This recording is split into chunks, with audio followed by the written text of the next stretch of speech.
each 5 years. But we all dare hope that some countries who have already shown their leadership will increase their ambition very soon before the 2018 dialogue. And I remind you that His Majesty, the King Mohammed VI, has increased the ambition of Morocco the first day of the agreement of COP21 before we adopt the agreement of Paris. So, this will give hope to the world, to the most vulnerable, that we can reverse the trajectory and reach the goal. So let's now make it a priority and maintain this momentum, keeping a strong mobilization and continuing the effort to help countries transform their ambitions in concrete development action and attract public and private sector, starting discussion in an informal way and move to envisage the inclusion of air and maritime transport also. And I will end by saying thank you for Abu Dhabi for having initiated this first meeting after Paris. Let's maintain this dynamic until Morocco COP and come to announce new financial commitments, new ambitions, and give hope that not only Paris was possible, but to reach the goal of 1.5 degrees C is also possible. So let's meet in New York first to ratify the agreement and then to Morocco. Thank you very much.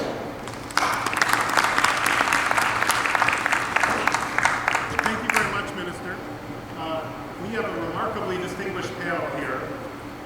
Can you hear me?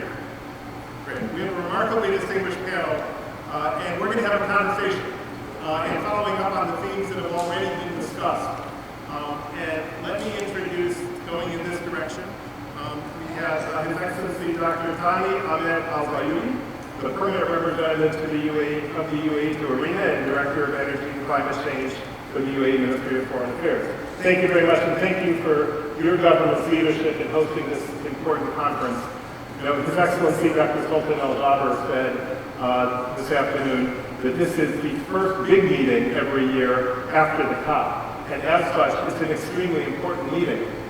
And I think we've already seen this afternoon how important it can be in helping to set the agenda and define what happens in the year ahead. We're going to continue that in this panel. Then we have Mr. Eric Luo, the CEO of Shenfeng International Energy Limited. Thank you very much. We're especially honored to have Felipe Calderon, the President of Mexico. Former President of Mexico and a distinguished leader in this area, the President of COP16, I believe. And then to Mr. Calderon, President Calderon's left, we have Sylvie Lemay, who is the Director of International Cooperation and European Affairs of the French Ministry of Ecology and Sustainable Development and Energy. And then we have Michael Eckhart, who is Managing Director and Global Head of Environmental Finance of Citigroup. And let me start with a question to President Calderon. President, you've seen from chairing the COP the progression of multilateral diplomacy, all the way from the meeting that you chaired to Paris. Do you have any thoughts about how we continue that momentum and keep it going through COP22 in Morocco and beyond? Thank you. Well, first, congratulations to all the people in the public to stay with us today, the survivors. And second, thank you for your question because it allows me to remember what happened in this long process of negotiation, which finally ended with incredible results in Paris. Maybe some of you could remember that in Copenhagen, 2009, there was an incredible fail. Actually, there was not any consensus at the plenary, so there were not agreements in Denmark, and it was apparently the end of the multilateralism, as you are mentioning. Then we took the responsibility to organize the COP16. And we tried to learn from the experience, and that allowed me to think about the answer related to what is the key of the success to the future. One, we explored what happened in Copenhagen. Developed countries were blaming developing countries, big emitters, in particular China, about the failure. Developing countries, in particular all them associated in the G77, were blaming developed countries, in particular the United States, about the failure. And basically, we need to build up on the parts of the puzzle. So we tried to explore what happened with China, who was the scapegoat at that time of the failure. And I remember President Hu Jintao told me, well, China wants to cooperate, but China doesn't want to be supervised or mandated by any single developed country, let alone the United States. But it was surprising that China was doing a lot in terms of renewable energy and reducing carbon emissions. So we tried to reach some kind of deal with upon the goodwillness of the Chinese government and say, well, I understand you don't want any binding commitment, you don't want any foreign mandate over you, you don't want to be submitted to foreign authority. But at least put on the table what exactly China is doing and what exactly China will do to reduce carbon emissions and to tackle climate change. And China started to design its own commitment. And that's important because that is the beginning of the INDCs. The logic is like that. On the Kyoto Protocol, there were like two different things. There were on the mandate obligations, binding commitments, coming only from developed countries, the chapter 1 of the NSA. In Cancun, we tried to do the other way around. As long as we continue that trend, no one developing country could make any commitment. And second, the developed country will start to throw their own commitment. That's the case of Canada and Japan later on the Kyoto Protocol. So we say, we will allow the countries to put on the table their own commitments to the future. And that started to happen in Cancun. Under this logic, any binding commitment, according to the international law, it's something quite impressive. It's a binding commitment. But what happens if one single country doesn't fulfill its own commitment? Nothing. There is no sanction. There is no legal consequence for that country. Even any single country could withdraw from the treaty, that was the case in Canada in the past related to the Kyoto Protocol, and nothing happened. So binding commitments are not exactly binding commitments. And second, in this international era of communication, any word you pronounce establishing your own commitment, in some way, it's a pressure over you. You need to keep your word in this international new era, the global era in which we are living, with information and internet and everything, full information. So any unilateral commitment becomes some kind of binding commitment. That's the other way around. So we opened the table and we received in Cancun as much as commitment as double than Kyoto Protocol. So we got the commitments to reduce the double of tons of carbon emissions than Kyoto Protocol. And second, and very important, was the first time that the commitment came not only from developed but also from developing countries. And now Paris was exactly the successful end of these parts of the history in terms of the commitments. Paris, under an incredible diplomacy, was able to get a success. So what are the lessons for the future? First, we need to listen all the parts, as the members of the French government did last year. To listen all the problems, because it is not the same the problems of African sub-Saharan countries down the problems of other developing countries like North Sahara countries in Africa, or Arabic countries, or China, or India, or Brazil, and all of them are in the G7. It is not the same. So you need to listen to all the parts, all the problems. Second, we need to try to put in practice the common but differentiated responsibilities principle. Stop to pronounce the principle, everybody knows about that. Start to apply that to reality. And that brings me to the third step to get success in the future. We need more than ever pragmatical solutions. And this is where we need to, the process I see is, the process started with the people in the government most committed with environmental issues, the environmental departments to say, and then came to diplomacy departments, which is good, and that provided success to the treaty. Now it's time to the technicals and financial people in governments. So all those kids with a lot of financial tools that could be able to provide a clear recommendation, very simple for small companies to apply the new opportunities to reality. And that is the way in which we need to address this issue. Yes, it's still an environmental issue, it's still a diplomatic issue, and now it's time to pragmatical people to apply their wisdom to the reality and to the problems of the people and governments around the world. That will be my comment. Thank you very much, President Calderon. Let me turn now to Director LeMay. President Calderon just emphasized the importance of pragmatic action. And the pragmatic action was very central to the Paris conference. Can you talk about how we carry that forward into COP22 and beyond? How do we carry forward what I believe your government called Pillar 4, the Lima Paris Action Agreement? How do we keep that momentum going? Well, when it's... Yes, that's Director LeMay. Yeah. Thank you very much.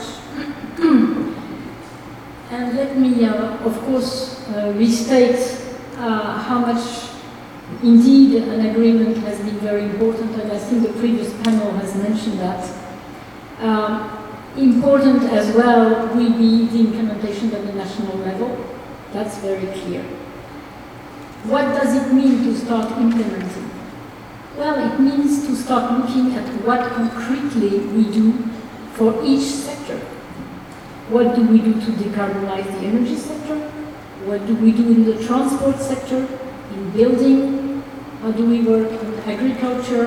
What are the concrete changes? And I think this is, everyone agrees on that, but this is exactly what needs to be done right now. This is the reason why indeed we had what we call the fourth pillar in Paris, which was the Lima Paris Action Agenda, the four partners, the UN, Secretary General, the UNFCCC, Peru, as well as France, got together and we said, how can we accelerate this action and how do we also involve the non-state actors together with the state actors in coalition that will help deliver faster, very concretely. And that's what we delivered in Paris, where we had about 70 different coalitions in about 7 to 8 different sectors that are coming up with very concrete targets in the very short term. So this is not waiting for 2020 to start, but for tomorrow. And the question now is obviously to go ahead with that. There has been 10,000 action taken by different actors, some of them pledging 2 or 3 times in different coalitions, but altogether 10,000 individual commitments across the different coalitions. In addition to individual commitments that were also registered in another database, which is called NASCA, which is when one individual company or an individual mayor wants to do something, not as part of a coalition. That gives you the magnitude. I take a little bit of time because I think it's important to realize the magnitude of the engagement of the non-state actors together to support the Paris Agreement. Now, indeed, Morocco has expressed very clearly, and I don't want to speak for the minister, and she would probably express that herself, that indeed we should all continue towards Marrakesh to make sure that we build on that. What I would see as very concrete things that we should do in 2016 is indeed making sure that what has been pledged by the non-state actors also delivers. And what has been pledged with these big coalitions also delivers. There have been, some coalitions have been going on for a while, and in Paris they have been coming up to say where they stand. There were some for the small islands in renewable, for instance, that were launched in New York. They came up and said what they were doing. There were some in the portfolio decarbonization. Also, they pledged in New York a certain amounts that they would decarbonize. He made sure that they came back in Paris and say where they stood regarding their goal. And I'm very glad that for you to say and to report that they overcome their goals, actually. And so I hope they will do even more in Marrakesh. So the first thing is make sure that all those that were launched in Paris, the Solar Coalition, the Mission Innovation, and many others are delivering. The second thing is obviously also to start thinking about how this will impact the national policies, how the non-state actors can indeed help enhance what is happening at the national level, and ultimately also have the different countries more confidence that they can be more ambitious. So starting to think about articulating a dialogue in Marrakesh is probably going to be one of the key issues for 2016. Let's ask Minister Al-Haidi right here, that what are your plans with respect to Marrakesh and all the issues that Director Lemay has just been discussing? Thank you. I would like first to say that we are living a new kind of COPs, you know. Those latest COPs, and I'm thinking to the French one, is duet. This is a COP when we have the negotiation, and in the other side we have the mobilization of all the non-state actors, NGOs, territories, etc. So historically we were together with negotiators making the job in COPs. Now it's different. This is the first point. The second point I will say is now we are all of us aware that the COP is not a technical problem or issue. This is an environmental issue, yes, indeed, but this is also economical issue. This is a political issue, and as Mr. Fabius said this morning, this is a security issue. The third point I want to add is we are not negotiating for the COP only in Marrakesh by 2016, but we will negotiate until 2030 and maybe until the end of this century, and this is very important. So, how Morocco is going to deal with the implementation of the Agreement of Paris? Of course, we will work together with the French presidency and with all the countries as friends did, and together we will work to define what are the tools, because now we say that we have the agreement, but we need to have the tools to implement it. And on the Moroccan side, we see that there are two priorities, very important. First, what are we going to do between now and 2020, knowing that we have a gap of emission of 12 gigatons. So we have to prepare the roadmap for the pre-2020 action plan. And this is a priority, and we think as Morocco, the future presidency, that this is important, and we will discuss it with the French presidency and with all the partners. The second thing is that if we want, this pre-2020 has two aims. The first one is to help the most vulnerable of us, of the countries, to be able to adapt their development to climate change and to fight against climate change, to give them the tools and the possibility and to enhance their capacity to be able to prepare their national action adaptation plan, to prepare their IDCs, to implement their IDCs, etc., but also to give them access to financial, very easy access to financial tools to be able to implement their project, etc. Now, this is the first part. Second part, we should increase the ambitions, because all of us, we know that we can't achieve the goal of 1.2 degrees C by 2030. And we need to rely on leadership, like here in Dubai, in Emirates, in Morocco, when we are leading now a revolution in terms of renewable. So we need that countries increase their ambitions and try to let us hope that we will achieve this goal of 1.5. We will develop all the tools, adaptation, innovation, and financial tools in Marrakesh. So we need to be concrete, and we will work together with you, all of you, to make it happen in Marrakesh. Thank you. Well, let me just change focus a little bit. I arrived yesterday in Abu Dhabi, and I was greeted by a newspaper headline that reads, UAE prepares to face a future beyond oil. And I think we have panelists who can tell us about that as well as anybody, and I'm honored, Your Excellency, Mr. Al-Zayudi. Could you talk about the plans here at the United Arab Emirates for the transition beyond oil? Because I think it's getting global attention. Sure, thanks, David. Yes, actually it was the headline of the news in the last 2 days. His Highness, the Prime Minister, announced that the UAE is planning to host a ministerial retreat by the end of this month, where they're going together the whole governments as well as the experts in this field, where they're going to discuss the era after the oil.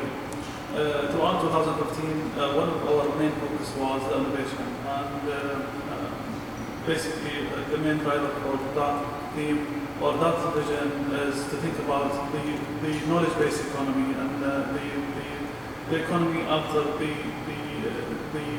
depending for some time on the resource-based economy. The leaders are looking ahead, and they're thinking beyond that age. They're developing the current and future generation to that period. Throughout this ministerial retreat, they're going to discuss how we're going to continue diversifying our economy, how we're going to continue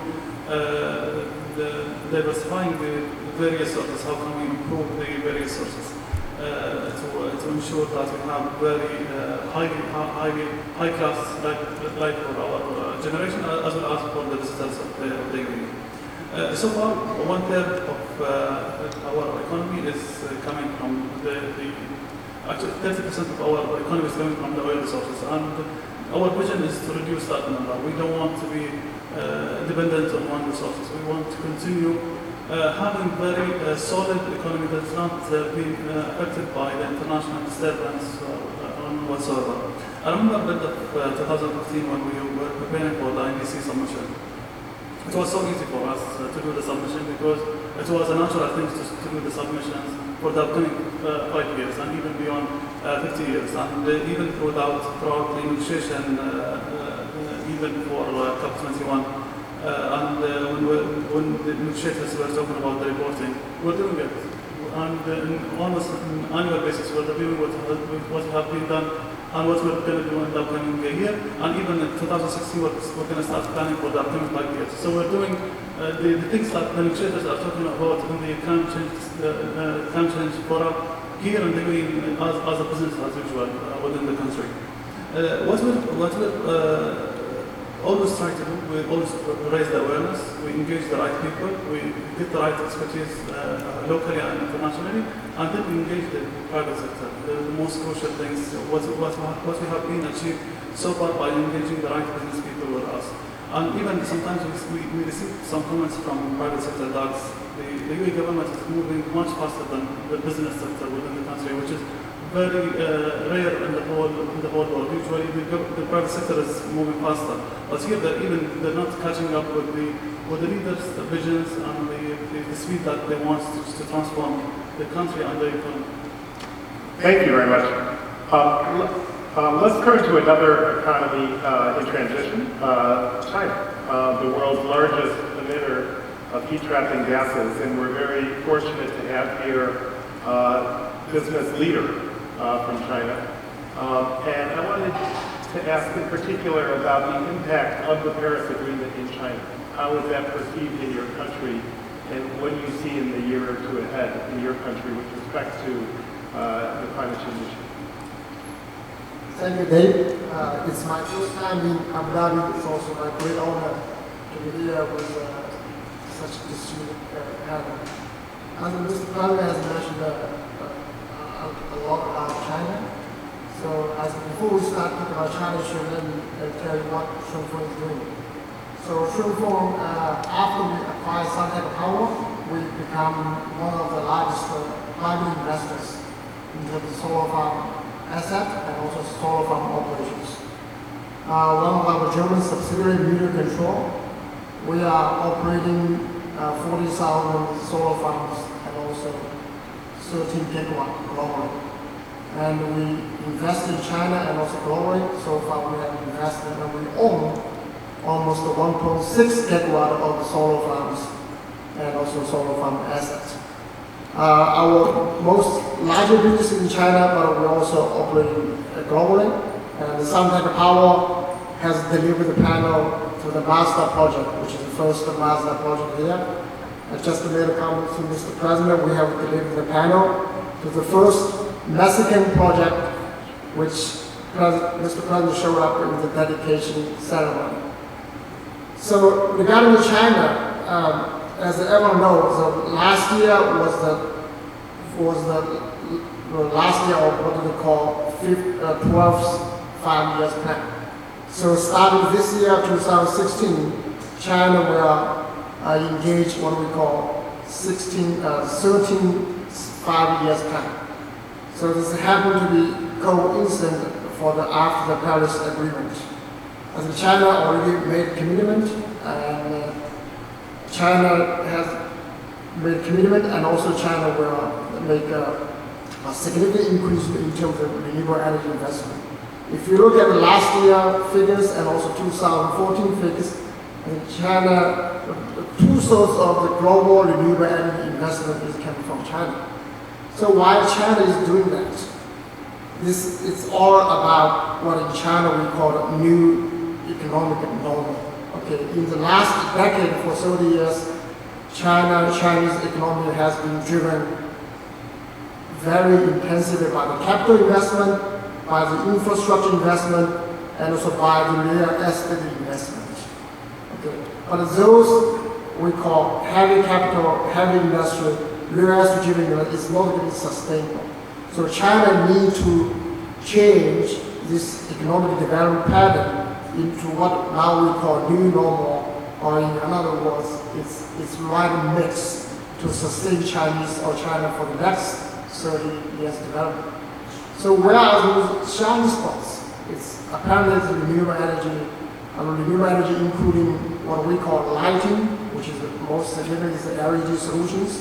We also another area we call the green transportation, which is electric vehicle, hybrid systems, charging stations, and the last one, of course, is power generation, which is considered renewable energy, solar, wind, and also geothermal or biomass. And on top of the generation, China will move into another most significant segment, which is energy storage solutions and also the integrated solutions. So those areas will help Chinese and China to build up foundation for the sustained development. And I can give you one example. Forget talking about China. I'm talking about the U.S. Okay, in August last year, our company acquired the second largest U.S.-based solar manufacturer in Atlanta and in Michigan. It's called Soneva. Okay, that's August last year. So after the Congress extended the ITC for another 5 years, okay, which built the foundation for equal sustained development for the U.S. solar industry. So we made an announcement for this acquisition. We are going to invest almost $100 million to expand the capacity to create additional 300 new jobs in Atlanta and Michigan. Okay, so where's the money come from? Because as everyone knows, in the U.S. they have the national investor immigration systems. You create local jobs, you can attract the new investors for immigration. So we go to China because a lot of Chinese middle class want to immigrate to the U.S. So we get extremely low cost of capital and for our expansion. So this kind of system, so as a private investor, we would love this kind of system to help us to build what we call interactive and foundational system for the renewable energy investment. Thank you very much. Executive Secretary of the UN Capital Development Fund, and Anthony Hobley, who's the CEO of Carbon Tracker Initiative. And what we're going to do is I want to get comments in from each of the people who have spoken, and I want to ask each of the panelists as a closing question, what's the most important thing that could happen in 2016 to move this agenda forward? And we'll close up that way, and we'll move pretty quickly because we're running behind schedule here. But let me turn to Mike Eckhart, who is a longtime leader in this field, and global head of environmental finance at Citigroup, and a close friend. Mike, this is going to take a lot of money. This transition to clean energy is going to involve lots of capital. How are we going to get that done? And what's the most important thing that can happen to get that done? David's right. Pleasure to be here. Is that on now? Yes. Very good. It's a pleasure to be here, David. Thank you. And it's true, I've been at this since 1976, and I'm delaying my retirement because I wanted to see COP done, and I wanted to work on what comes next. So we're not going away. And the important thing is that this is all about the flow of capital. Ideas come before the capital, but the results come after the capital is invested. The good news is there is plenty of capital to be deployed. There is no shortage of money.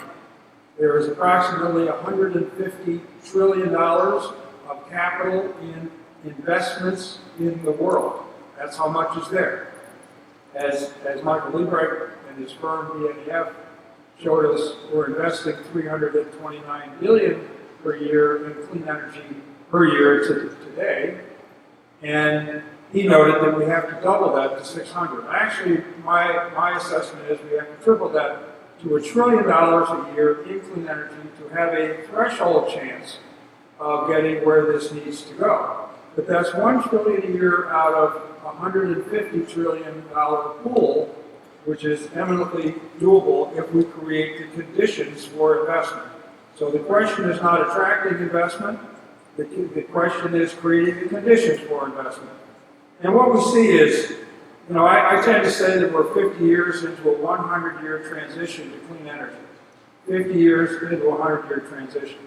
All that 50 years of work and building up to that $329 billion was done without the climate agreement at COP21, based on individual pieces for different countries and continents like China and Europe and the US and Mexico doing their individual thing.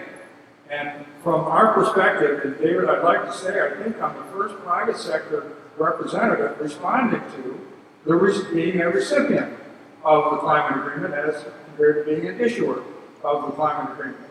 And what I see in being and receiving it is this was a magnificent, and I don't want to exaggerate, this was a magnificent reaffirmation of what had gone on for 50 years, all by itself, without this agreement, individual efforts magnificently done, and someone should write a book about that, and was reinforcing us to broaden our thinking and go further. Reinforcing. What I have seen in New York and the US overall since Paris is a silencing of the opponents of this.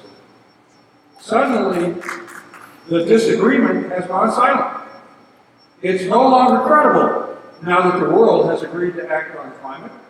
It is no longer credible by serious people to raise objections to all of this. That means we can accelerate forward because the resistance is lower. Now, what about the next 50 years? What is the challenge? And it is to get to that trillion and even beyond that. And how do we do that? Well, there's three things that matter in attracting more capital. And you know what they are. return, risk, and capacity. And we've been overlooking capacity and risk, thinking about how profitable is renewable energy and clean energy and so on. And where we need to address, to pick this up, is risk, the risk parameters in every country, in every situation, and the capacity to deliver that return. It's not just consulting capacity, what we think of as NGO capacity. It's is there capacity for the engineering? Is there the financial, the management, and so forth in every country? And so these are the three things we need to think about. And I'd like to focus just a second on risk. Because as a banker, we won't do a deal if the return is not there.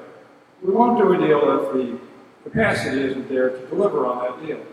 But the debatable thing is the risk. And this is the thing we debate internally.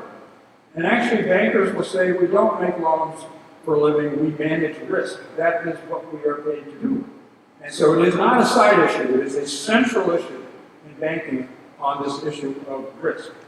And what we're coming down to out of Paris, and again, and I'd like to emphasize this, is public-private partnerships to deal with risk. That's what a public-private partnership is. But that's a little tight. What I'd like to suggest for everyone's consideration is we have a lighter version of that, which I would call public-private cooperation. We don't have to be partners every time, but we do have to cooperate every time. And it is the public sector that has the most ability to absorb risk. And I would point out that absorbing risk, in many cases, takes no budgetary cost from the country. There is no cost often to absorbing risk. So it's the most affordable thing a country can do. Now, when we look at the task ahead to that $1 trillion, well, according to BNEF, we have to triple our investment. Not so. If we look at the makeup of the $329 billion, 80% is the OECD alone. Another 10% are the BRICS, China, India, so forth. Leaving 10% for the rest of the world is how our level of investment today, only 10%, and that comes to $22 billion a year out of that 329. So if you think we have to increase that, in the major effort here is to increase that $22 billion a year to $1 trillion, that is a 50-fold increase, not a 3 times increase. And I suggest to you that that is the challenge we face immediately, is to conceive of ways for a 50-fold increase in capital investment, in climate, including clean energy, in the rest of the world, not in the OECD and the BRICS. They will increase too. Our task is a 50-fold increase in all those other countries. So in closing, and I would like to suggest that for COP22, for the first time, there will be an official inclusion, not side events, but official inclusion of the private sector, given that that is the task ahead. Thanks for the opportunity. Thank you, Mike.